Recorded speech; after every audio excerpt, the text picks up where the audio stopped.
Claro, es que eso es lo tuyo. Ok. Imaginártelo todo o inventártelo, que es lo mismo. Vamos. Pero no es lo mismo. No es lo mismo imaginarse que inventarse.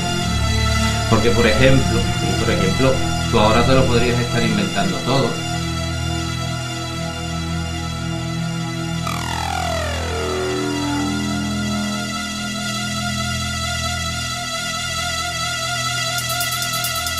Entschuldigung. Es tut mir leid, verdammte Scheiße! Es tut mir leid, es tut mir leid, es tut mir leid!